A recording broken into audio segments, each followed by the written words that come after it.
La actual alcaldesa de Providencia, Josefa Errázuriz, va a ir a la reelección. En las próximas votaciones municipales, Chile Vamos quiere recuperar esta comuna emblemática y decidió llevar a una carta que espera pueda quedarse con este sillón municipal. Vamos a hablar de este y otros temas, por cierto, que marcan la contingencia fuertemente en estas últimas semanas. Por eso estamos con la candidata alcaldesa de Providencia de Chile Vamos y también exministra y ex candidata presidencial también, Evelyn Matei. Muchas gracias por estar junto a nosotros. Hola Viviana, buenas tardes, un gusto estar aquí contigo. Me gustaría saber, partiendo un poco por lo local y lo que la tiene concentrada por estos días, ¿qué se juega Chile Vamos? Sobre todo en su postulación, en lo que puede ocurrir también en Las Condes, porque estamos hablando en las municipales en general, de dos figuras bien potentes, apuestan sus fichas. Entonces, muchos dicen que las municipales es un termómetro bien interesante de lo que está por venir, parlamentarias, presidenciales. Fíjate que yo no me lo tomo nada, por lo menos lo de Providencia, como un tema que pudiese influir políticamente. Para mí es básicamente el tema de la comuna, cómo lograr que la comuna esté mejor. Yo elegí Providencia, nadie me lo pidió, nadie me pidió que yo fuera candidata, sino que yo pedí ser candidata a alcaldesa y antes había sido profesora en un colegio. O sea, lo que te estoy tratando de decir, Viviana, es que no estoy por un tema ni de egos, ni de cálculos políticos, sino que encuentro que Providencia es una comuna absolutamente fascinante, muy urbana, muy moderna, en que convive la gente que vive ahí, la gente que trabaja, la gente que estudia, la gente que se divierte, en que hay un grupo de jóvenes, emprendedores, hay adultos mayores, hay personas que andan en bicicleta, hay gente que son peatones y que se sienten amenazados por la bicicleta, pero la bicicleta también se sienten amenazadas por los autos. Tenemos a gente straight, gay, lesbiana, lo que quieras. Y el tema es cómo hacer convivir todo eso con una buena calidad de vida.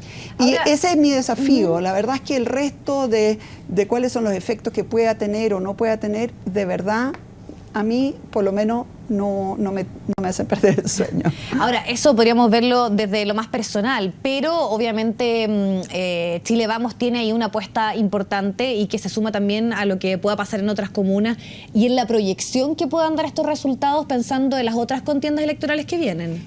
A ver, muchas veces se interpreta así. Yo también quiero señalar que creo que la gente hace una distinción bien grande. Tú tienes, por ejemplo, alcaldes que sacan el 70-80% de los votos y, sin embargo, nunca un candidato a parlamentario, un candidato a presidente sacan una comuna 70-80%. Claro. O sea, hay un tema mucho menos político y a mí me gusta que eso sea así, aunque debo reconocer que lo que tú dices también es cierto. O sea, un muy mal resultado o un muy buen resultado de alguna manera también ayuda a proyectar qué es lo que puede pasar un año después en las presidenciales. Ahora, en este proceso de Chile Vamos respecto a los candidatos en comunas ha habido cuestionamiento. El tema de las encuestas no fue bien recibido, podríamos decir, sobre todo cuando se está hablando bastante de legitimidad por estos días en la clase política. Y en particular llamó mucho la atención lo ocurrido en Las Condes. ¿Cuál es su opinión respecto a eso? Porque hubo varios parlamentarios de la UDI que les molestó. Lo primero que quiero señalar es que yo encuentro más legítimo, mucho más legítimo una encuesta que una primaria cuando el territorio es tan pequeño como una comuna. Porque al final, cuando hay muy poca gente que vota, finalmente la primaria es un ejercicio de quién tiene más dinero para acarrear gente que vaya a votar. Yo siento que las primarias en general en las comunas no son muy representativas. Aunque eso sea lo que esté demandando la ciudadanía, por lo menos ellos sí lo entienden como un ejercicio válido. No tengo claro que la comunidad la ciudadanía lo esté demandando. Si lo estuviese demandando, probablemente irían a votar mucho más personas. Así que siento, digamos, que las primarias no es un tema, creo que es un tema mucho más de élites y de periodistas que de ciudadanía. Lo que pasó en Las Condes, fíjate que me pasa nuevamente con el tema en la ciudadanía. ¿A alguien le cabe duda que si Lavín hubiese tenido tiempo para ir a una primaria o haber ido a una encuesta, lo hubiese ganado lejos? En Las Condes, no le fue bien en la de Santiago. Pero en Las Condes él fue alcalde y fue un gran alcalde y la gente lo recuerda lo recuerda. Yo creo que fue mucho mejor alcalde en Las Condes que en Santiago. Ahora, el cuestionamiento es un poco la forma, que es una decisión que se hizo a través de un llamado telefónico de Francisco de la Maza. Sí. No hubo ni siquiera encuesta de por medio. Sí. Y además también él venía precisamente de una derrota en un estudio que no lo daba él como el candidato más competitivo. Entonces eso... Y la molestia viene del propio sector, o sea, ni siquiera vino desde otros lados. Vienen de algunos diputados que también se impusieron como candidatos más o menos de la misma forma. Así que la verdad que, mira, yo siento que al final Lavín tiene un grado de cariño y de respeto, sobre todo en Las Condes, que yo creo que va a significar... ¿Y usted lo respalda y no cuestiona la forma en que llegó a ser candidato? Me hubiera encantado que hubiera tenido más tiempo, que antes hubiera dicho, ¿no es cierto?, el alcalde de Las Condes, Francisco de la Maza, que estaba considerando no ir a la reelección y por lo tanto hubiese habido alguna posibilidad de encuesta o de lo que sea. Pero la verdad es que no lo supimos hasta último minuto, que él podría interesarse en otra cosa, así que realmente no hubo tiempo. Así que sí podría haber sido mejor el método, pero yo también creo que Lavín cuenta con un respaldo enorme y hubiera ganado cualquier mecanismo que se hubiese implantado. Este hecho para muchos demuestra un botón de una situación mucho más generalizada y profunda que tiene que ver con esta discusión si hay una crisis política, de confianza o de las instituciones en nuestro país. En el día de hoy el presidente de la UDI señala que se debiese avanzar a un gobierno de unidad y de hecho está de acuerdo con los dichos del expresidente Ricardo Lagos, que generaron también ahí harta controversia, de que se está atravesando por una de las crisis más profundas del último tiempo. ¿Usted está de acuerdo con el nivel de profundidad que tiene esta crisis y si efectivamente hay que avanzar a ciertos acuerdos, a un gobierno que pueda estar con distintas personas para levantar un poco el país, que es la propuesta que se ha escuchado por estos días? Que hay una crisis de confianza, yo creo que es indudable. O sea, la gente a esta altura ya no le cree a nadie, ¿no? Ahora, la crisis de confianza existe, no sé quién va a liderar la salida. Lo que a mí me interesa básicamente es cómo podemos lograr darle una mejor calidad de vida a las personas que viven en Chile, porque yo creo que al final eso es lo que la gente más demanda. Si uno lograra que gente, tanto intelectuales como ciudadanos, como políticos, pudieran decir, ok, el mapa de Chile, ¿cuáles son los principales problemas? Tenemos problemas en salud. ¿Qué podemos realmente con el dinero que tenemos hacer en 2, en 5, en 10 y en 20 años? ¿Hacia dónde caminamos? Lo mismo con educación. La verdad es que todo este tema de la gratuidad fue impuesta por un grupo, pero en realidad si tú miras todas las estadísticas, ¿qué es lo que hace más equitativo el país? Es básicamente invertir en la calidad de la educación primaria, que no se ha hecho nada. Entonces tú pudieras decir, ok, nosotros en 5 años aspiramos a tanto, a esto, por ejemplo, en llegar a no más de 35 alumnos por curso.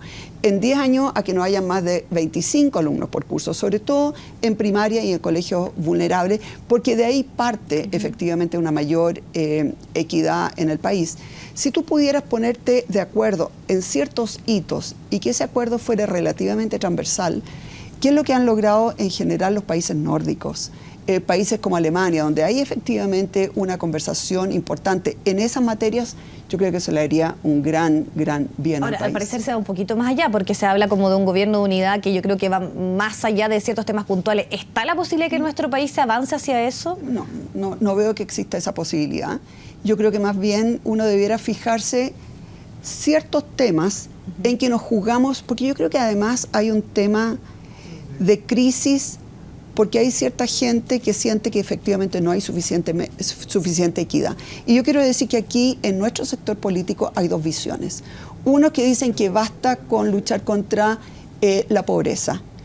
Mi visión es que obviamente que hay que luchar contra la pobreza, pero que hay ciertos niveles de equidad que son absolutamente necesarios para tener una sociedad más integrada, en que haya más diálogo.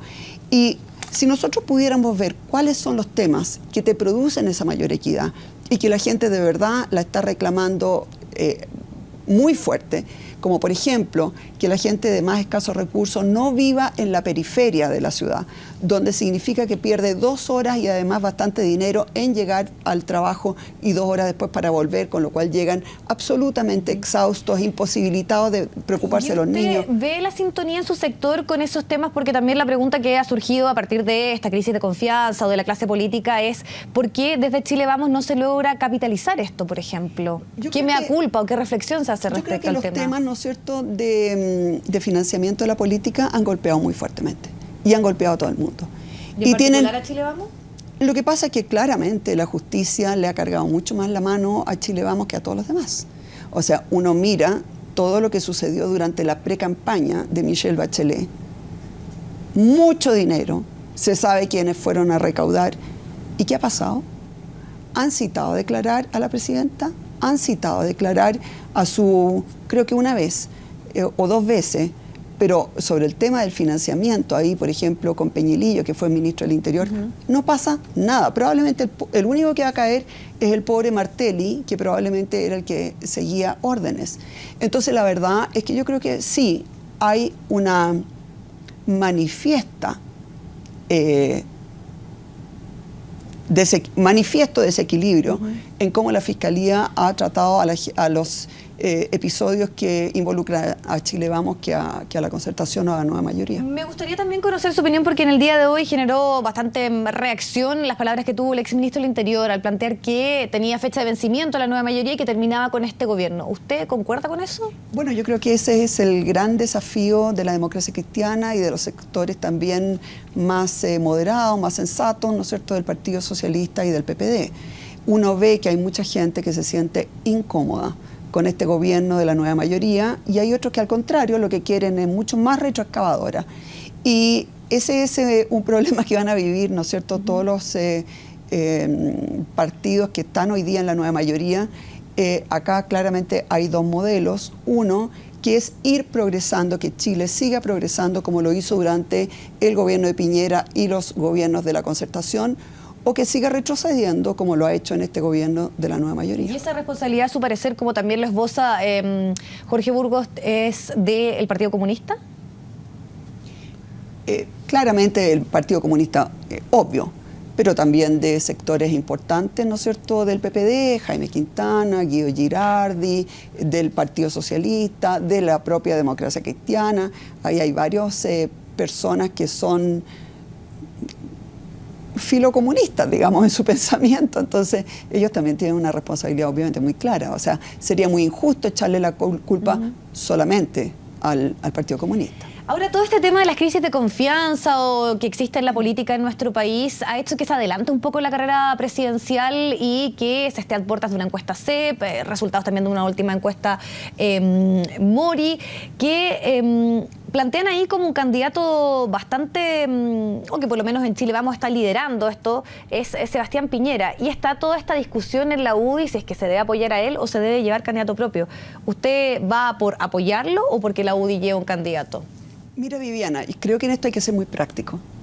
Uno tiene que hacer aquello que te permita maximizar las probabilidades de ganar. Hay que esperar, por lo tanto, las encuestas más cercanas al momento ya de la toma de decisiones. Si Piñera tiene una posibilidad clara de ganar la elección presidencial, lo más sensato es sencillamente ni siquiera hacer primaria. Porque las primarias... Y que la UDI le entregue el apoyo. Y que le entregue el apoyo. ¿Por qué? Porque en las primarias se hacen cosas. Desgraciadamente, la ley del chaqueteo, generalmente los candidatos que son secundarios, a lo que se dedican es a tratar de subir disparándole al que va en primer lugar.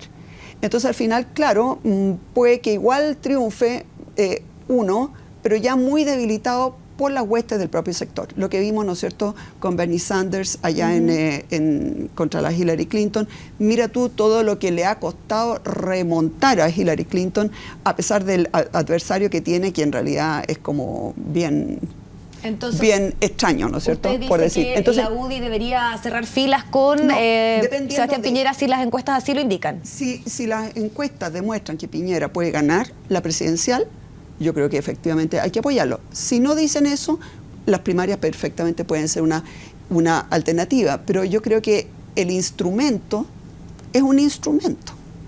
Lo importante es el objetivo.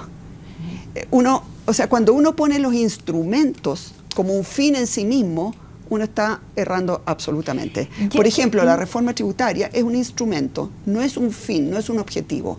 Si la reforma tributaria te sirve o no te sirve, ahí tomarás la decisión de si la haces o no. Lo mismo las primarias, son un instrumento, no son un objetivo en sí mismo. También es interesante conocer su opinión, sobre todo también como economista, respecto a lo que está sucediendo con este debate de las AFP. Algunos dicen, y el propio creador del sistema, que es perfectible, se pueden hacer modificaciones. Algunos dicen que hay que cambiar el modelo, o sea, no están de acuerdo con que existan las AFP en nuestro país, y eso fue lo que generó también el movimiento ciudadano y lo que empujó, podríamos decir, a que estemos debatiendo por estos días de las pensiones en nuestro país. ¿En qué postura está usted? A ver, Viviana, partamos primero por lo que es un sistema de reparto, que algunos lo desean. El sistema de reparto significa que la gente que está trabajando va cotizando, va poniendo un fondo común y de ahí se van pagando las pensiones de la gente que está jubilada. Eso, por el envejecimiento de la población hoy día en Chile, ya es absolutamente imposible.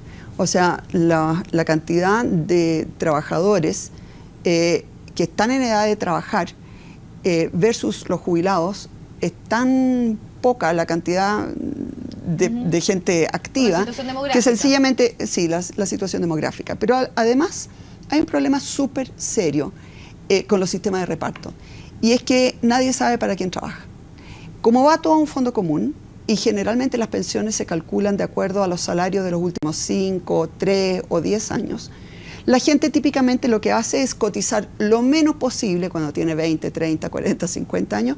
Cuando ya se empieza a acercar a los 60, a los 65, a los 55, ahí cotiza por un sueldo que además no gana, igual que la señora Miriam Olate, lo mismo que en Gendarmería.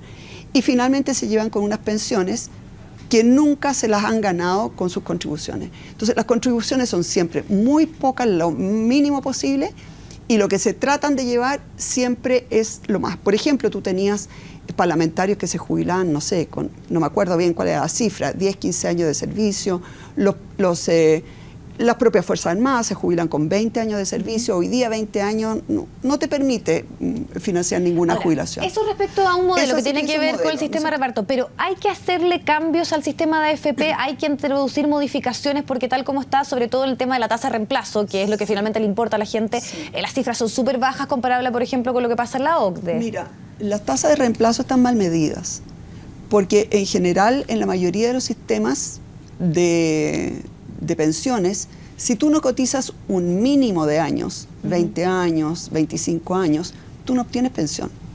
Obtienes, claro, puedes obtener un subsidio, una pensión asistencial, que es un subsidio, no es una pensión que tú te ganes. En este sistema, en cambio, todo el dinero que tú pusiste y los intereses y los reajustes te lo devuelven. O sea, tú no los pierdes. En el sistema antiguo, si tú no cotizabas 20 años en el servicio de seguro social, todo lo que tú habías metido al sistema lo perdías, no tenías absolutamente nada a cambio. Entonces, cuando se calcula la tasa de reemplazo, se está considerando personas que cotizaban 5 años. Si en cambio tú ves qué es lo que pasa con la gente que ha cotizado 25, 30 años, las pensiones no son nada de malas. Con 30 años, más o menos 650.000 pesos. No. Yo creo que efectivamente hay que hacerle, por ejemplo, la tasa de cotización hoy día es demasiado baja, dadas las expectativas de vida que han crecido tanto. Creo además que uno debiera poder inyectarle un poco más de dinero al sistema de la gente que no pudo cotizar, porque muchos de ellos viven en la pobreza y a los 65 años no se las pueden batir.